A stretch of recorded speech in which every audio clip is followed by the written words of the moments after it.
ছাত্ৰ ছাত্ৰীসকলৰ বাবে এটা ভাল খবৰ লৈ আহিছোঁ যে এইবাৰ যিসকলে 2025 বৰ্ষত মেট্ৰিক পৰীক্ষা দিবলৈ গৈ আছে তেওঁলোকৰ বাবে এটা ভাল খবৰ। এইবাৰ চাবাই নিজে কৈছে যে 2023 আৰু 2024 কুৱেশ্যন পেপাৰ পৰা ইম্পৰ্টেণ্ট বহুত ক'বাত পৰিব 2025ত।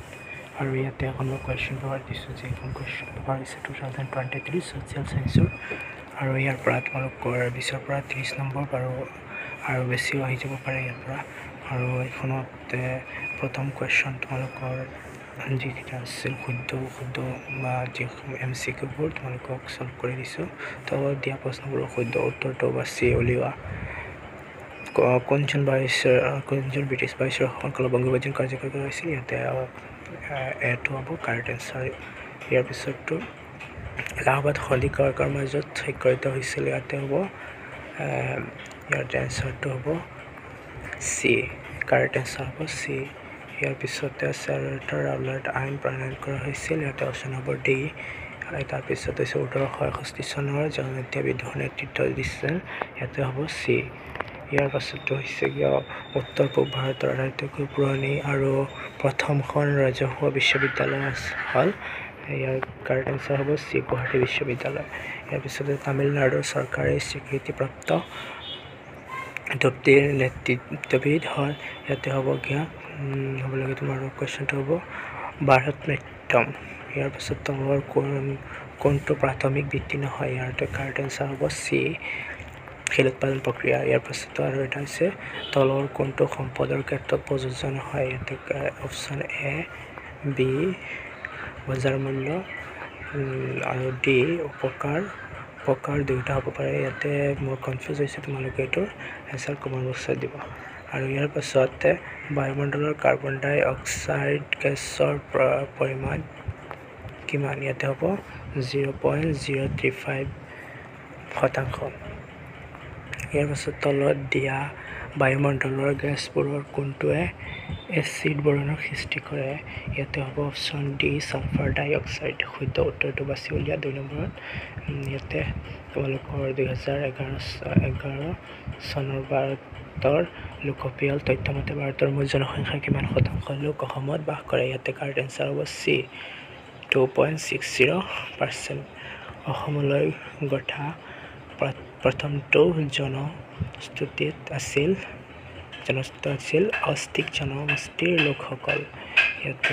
ইয়াৰ পাছতো আছে তোমালোকৰ 1976 চনত সংবিধানৰ 42তম সংশোধনীৰ জৰিয়তে 3টা গুৰুত্বপূৰ্ণ শব্দ ভাৰতীয় সংবিধানৰ প্ৰস্তাৱনাত সন্নিৱিষ্ট কৰা হৈছিল। এই শব্দকেইটা হ'ল, ইয়াতে ইয়াৰ কাৰেক্ট এনচাৰটো হ'ব বি, সমাজবাদী ধৰ্মনিৰপেক্ষ ঐক্য। এইটো কাৰেক্ট এনচাৰ। ইয়াৰ পাছতো হৈছে ৰাষ্ট্ৰসংঘৰ নিৰাপত্তা পৰিষদৰ স্থায়ী সদস্য ৰাষ্ট্ৰৰ সংখ্যা হ'ল 5।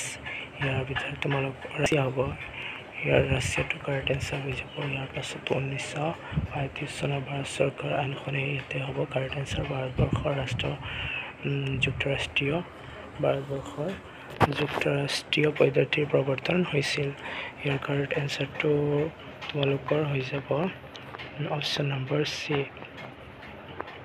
ইয়াৰ পাছত তোমালোকৰ ভাৰতবৰ্ষত ৰাষ্ট্ৰীয় মানৱ অধিকাৰ আয়োগৰ সভাপতিজন। ইয়াতো হ'ব তোমালোকৰ কাৰেক্ট এনচাৰ অপশ্যন চি। ইয়াৰ পাছতে হৈছে তলত উল্লেখ কৰা কোনটো বিত্তীয় প্ৰতিষ্ঠান ভাৰতবৰ্ষৰ ক্ষুদ্ৰ উদ্যোগ খণ্ডৰ আধুনিকীকৰণ, সম্প্ৰসাৰণ আৰু উৎপাদিত সামগ্ৰীৰ বজাৰ সৃষ্টি অৰ্থাৎ 1990 চনৰ পৰা কাৰ্যকৰী কৰা হৈছিল? ইয়াতে তোমালোকৰ কাৰেক্ট এনচাৰটো হৈ যাব তোমালোকৰ বি।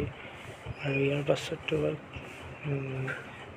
মুদ্ৰাৰ ক্ৰম বিকাশৰ দ্বাৰা অনুসৰি 5টা পৰ্যায় হ'ল। ইয়াৰ পাছতো তোমালোকে ভালদৰে কৰিবা। ভিডিঅ'টো দীঘল হৈ যাব। তোমালোকে এখন কুৱেশ্যন পেপাৰ ভালদৰে ছল্ভ কৰিবা, যাতে তোমালোকৰ আগন্তুক পৰীক্ষাৰ বাবে মেট্ৰিক পৰীক্ষাত ভাল এটা ফলাফল দেখুৱাব পাৰে। আৰু তোমালোকে প্ৰিভিয়াছ ইয়াৰ ছল্ভ কৰা এই দুখন তোমালোকে ছল্ভ কৰিলে 20ৰ পৰা 30 নম্বৰ পাবলৈ সক্ষম হ'ব। ইয়াৰ পৰা তোমালোকে আৰু সেবাই নিজে কৈছে যে এইবাৰ প্ৰিভিয়াছ ইয়াৰৰ কেইটা চালে তোমালোকৰ অকল 2টা বৰ্ষৰ চালে তোমালোকৰ বহুত এটা নম্বৰ পাব পাৰিবা ইয়াৰ পৰা। যিসকলে অলপ মানে পঢ়াত মানে দুৰ্বল হৈ আছে ছাত্ৰ ছাত্ৰী, তেওঁলোকে দুখন কুৱেশ্যন পেপাৰ ভালদৰে যদি ছল্ভ কৰে তেওঁলোকে আৰামছে পাছ কৰি যাব পাৰে। আৰু তোমালোকে ভালদৰে যদি থিয়ৰী ছাবজেক্টবোৰ ভালদৰে পঢ়া তেন্তে তোমালোকৰ ভাল এটা ফলাফল হ'ব। এইবাৰ চাবা যে CBSE টাইপত কুৱেশ্যন পেপাৰ তোমালোকৰ বাবে পেটাৰ্ণটো অলপ সলনি হৈছে, যে চাবা নিজে কৈছে পেটাৰ্ণটো বেলেগ দৰে হ'ব এইবাৰ। তোমালোকে ভালদৰে পঢ়া শুনা কৰিবা যাতে এনেকুৱা ধৰণৰ কুৱেশ্যনৰ চলিউশ্যন ভালদৰে তোমালোকে কৰিব পাৰে পৰীক্ষাতকৈ। আৰু এখন কুৱেশ্যন পেপাৰ 2023 তোমালোকে জানা লিখা আছে। আৰু তোমালোকৰ যদি এইখনৰ PDF লাগে মোক কমেণ্ট কৰিবা, মই তোমালোকৰ এইখনৰ PDF তোমালোকক টেষ্ট কৰি দিম। তোমালোকে এইখন PDF ডাউনলোড কৰি তোমালোকে ভালদৰে সকলোবোৰ গম পাবা ইয়াৰ পৰা।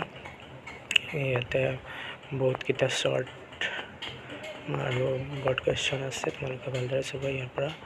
এটা তোমাৰ বহুত ইম্পৰ্টেণ্ট হ'ব। 2023 দিছোঁ, পিছত তোমালোকৰ 2024 কুৱেশ্যন পেপাৰ দিম। আৰু এখন ছ'চিয়েল চায়েন্সৰ দিছোঁ, তোমালোকৰ পিছত আৰু বেলেগ বেলেগ যদি কিবা কুৱেশ্যন পেপাৰ লাগে তোমালোকে মোক কমেণ্ট কৰিবা, মই তোমালোকক কুৱেশ্যন পেপাৰখিনি দি দিম। আৰু বহুতো ছাত্ৰ ছাত্ৰী তাতে এখন কুৱেশ্যন পেপাৰ চাগে আছে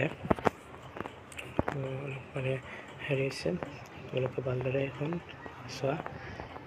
ইয়াতে কুৱেশ্যনবোৰ তোমালোকে চলিউশ্যন কৰিবা যাতে।